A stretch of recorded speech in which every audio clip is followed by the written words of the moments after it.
I am done. I am not going to vote Democrat anymore. I did leave the left because I was getting sick and tired of their behavior, but I was considering myself to be in the center. No. Whoever did this just fucked up. And I'm seeing a lot of people who were on the left say that they're no longer going to be on the left anymore. I still have my same beliefs. I still support the communities that I support, and I will still vote for people who align with those beliefs, but it's not going to be a Democrat. I'm done. You guys are disgusting. The shit that you're saying is fucking horrible. You should be extremely ashamed of yourself. You're supposed to be the party of empathy. Where the fuck is the empathy?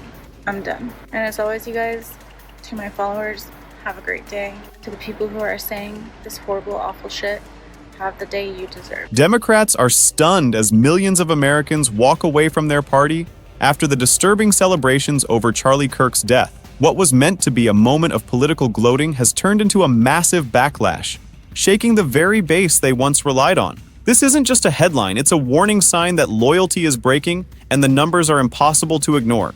Stay tuned, hit that subscribe button right now, and stand with the voices demanding truth over cruelty. Lifelong Democrats break away. For decades, many Americans proudly called themselves Democrats, but something shocking is happening. After the disturbing celebrations of Charlie Kirk's death, thousands who once identified with the party of empathy are publicly saying, enough. Viral testimonies from lifelong liberals show disgust at their own side's behavior, with many openly registering Republican for the first time. The emotional betrayal is clear. When the party failed to show compassion, it exposed a void too big to ignore. What stings most is that many of these voices were loyal for decades, voting blue in every election, only to realize their values were mocked the moment tragedy struck. The public grief turned into a moral test, and the Democrats failed it on the biggest stage possible. This is why people who never imagined leaving the party are now rejecting it entirely. And what's most surprising is how fast this movement is spreading. It's not limited to a few voices, but entire communities are feeling the shift. The party of empathy exposed. The Democratic Party has long branded itself as the champion of compassion, but the reaction to Kirk's death shattered that image. Social platforms were flooded with cold celebrations, turning grief into mockery. The hypocrisy struck a nerve because Americans expected better, they expected empathy. Pew Research surveys already show trust in the Democratic Party's moral leadership has fallen by nearly 20% in the last 5 years. Now the death celebrations have accelerated that decline. Even independents who leaned left are saying publicly that they cannot support a movement that cheers at the death of political opponents. The mask of empathy slipped, and what people saw beneath was cruelty. That single moment turned millions of undecided voters into critics overnight. But the damage didn't stop at reputation, it quickly spilled into the real world with devastating consequences for individuals who crossed the line. The fact that I am getting death threats on my birthday of all days because Charlie Kirk died is fucking ridiculous. Like, grow the fuck up. Seriously, if you can't handle a difference in politics and you need to resort to violence over it, then you have serious problems. Consequences for cruelty. In states across America, employees who mocked Kirk's death online faced immediate backlash. Employers terminated contracts, universities revoked speaking invitations, and ordinary workers lost jobs when their comments surfaced publicly. Freedom of speech protects expression, but it doesn't shield from consequences, and that reality hit harder than anyone expected. The message was clear: cruelty in public life carries a price. This wave of accountability shocked the same Democrats who believed their comments would stay in echo chambers.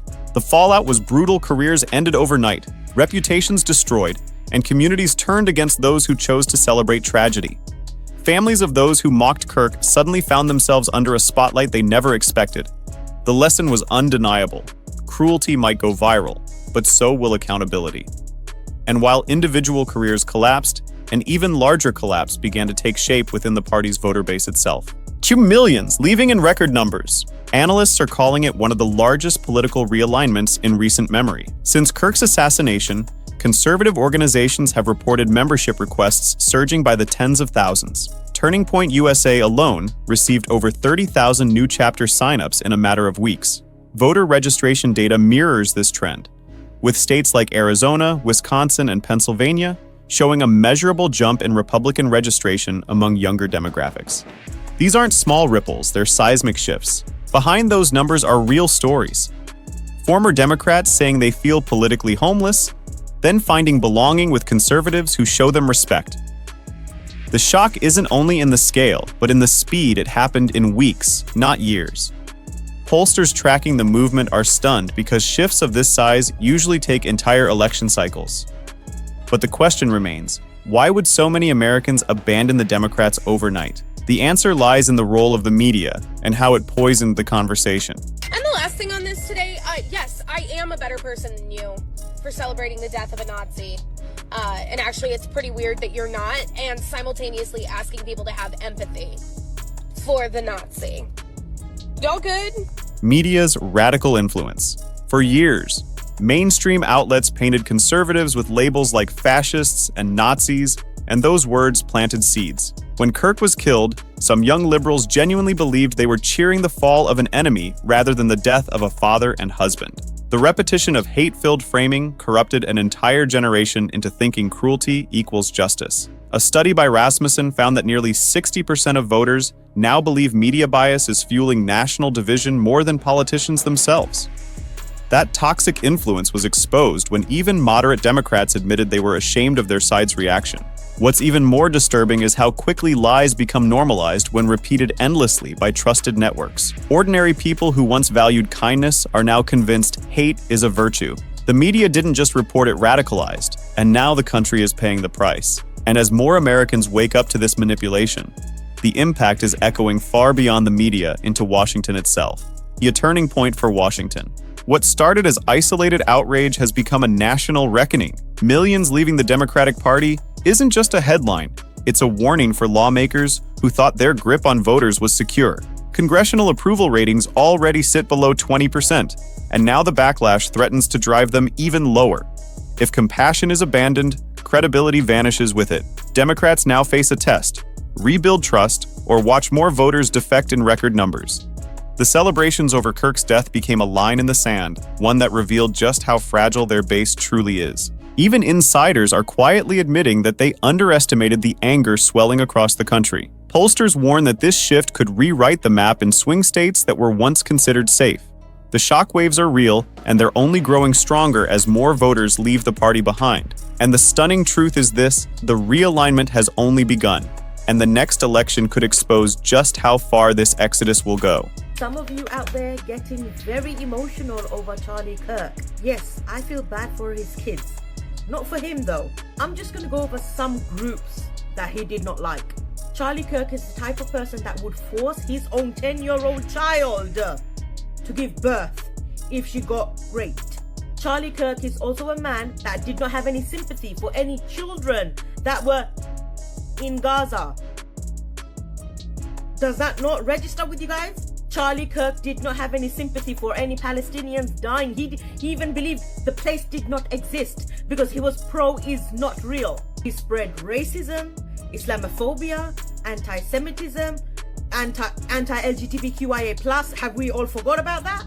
I said it before and I'll say it again. I don't feel bad for him. I feel bad for his kids, his two kids, because his two kids are now going to grow up without no father. Yes, he was a bad man, but they're going to grow up with no father now. And they're going to know what happened to him when they grow up. And I want to quickly quote what he said, okay? I think it's worth to have a cost of, unfortunately, some gun deaths every single year so that we can have the Second Amendment. And now he got shot on Utah campus. He's now a statistic. Millions of Americans walking away from the Democrats isn't just politics. It's a cry for decency in a time when cruelty has gone too far. The shocking celebrations over Charlie Kirk's death revealed the true cost of hate, and voters are answering with their feet. This moment proves that silence is no longer an option when basic compassion is on the line. This is the moment where ordinary people decide whether history bends toward courage or collapses under fear. If you believe America deserves leaders who respect life and truth over division, then now is the time to act. Hit subscribe, share your voice in the comments, and let the world know you stand with courage, not cruelty.